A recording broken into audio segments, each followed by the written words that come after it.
Hey everyone!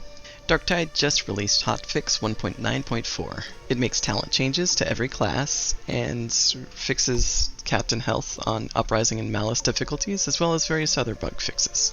For Arbites Vigilant duration has increased to 12 seconds from 10 seconds. Retaliatory Force has increased the attack speed to 15% instead of 10. Castigator's Stance cooldown has increased by 5 seconds to 50 seconds, and the toughness you gain from Walk It Off when you spend 1 stamina has decreased from 15% to 10%. For Ogryn, Stay Close toughness has increased from 15% to 20%. For the little ones, cooldown is reduced from 30 seconds to 20 seconds, and that's particularly huge because it's a 10-second buff, and so now you have quite a lot of uptime with this one if you take it.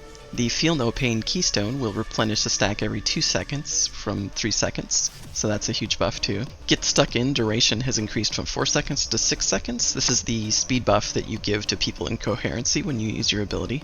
Delight in Destruction has been nerfed slightly, in that it requires 6 bleeding enemies around you to reach the max value, and the max value's been reduced by just a little bit. That's the talent that gives you damage reduction for every bleeding enemy nearby, so now you need 6 targets near. For Psyker, Inner Tranquility has been increased from 6% to 8%. This is the peril reduction you get when you have Warp Siphon stacks. The Psyker aura that increases damage against elites has been increased from 7.5% to 10%. I think this is a revert. I feel like this is the original value it had when they made the original talents.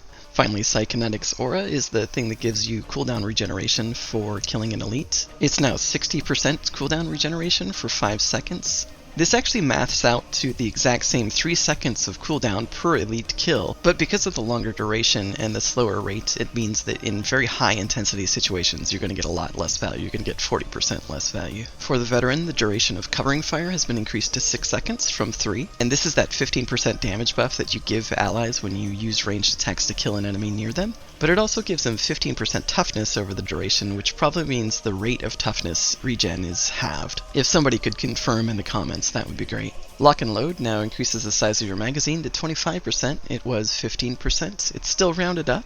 This probably improves a lot of weapons that aren't like the double-barreled shotgun. The damage bonus of redirect fire is now 2.5%, up from 2%. I'm not sure how much veterans value this particular one. It always felt pretty underpowered to me, and even the 2.5% still seems a little weak. The Fire Team aura has been increased to 7.5% from 5%. This is the aura that affects you and allies in Coherency that increases all of your damage. Lastly, the bonus toughness duration of Duty and Honor has been decreased to 10 seconds from 15 seconds. So this will result in a noticeable decrease in the amount of time that you spend with gold toughness. That takes us to Zealot. Punishment now provides 8% per stack instead of 5% per stack to your impact. So that means a single node is providing you 40% impact strength.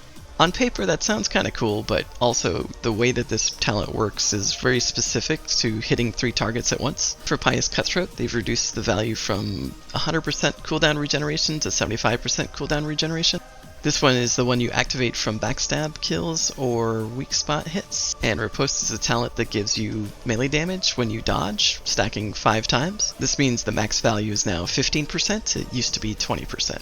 For enemy balance, this is a lot of text, but all it says that in Uprising and Malice, the captains have less health. This apparently was mistakenly changed. They've also lowered the chance for scab plasma gunners to spawn during events. Finally, in the minor bug fixes, they fixed the Power Falchion to have kind of normalized attack ranges. There's also a boatload of smaller changes and crash fixes, which I'll display here at the end. This is my first time doing one of these types of videos. Let me know if you like the formatting, and like, comment, and subscribe if you enjoyed the video overall. Thanks!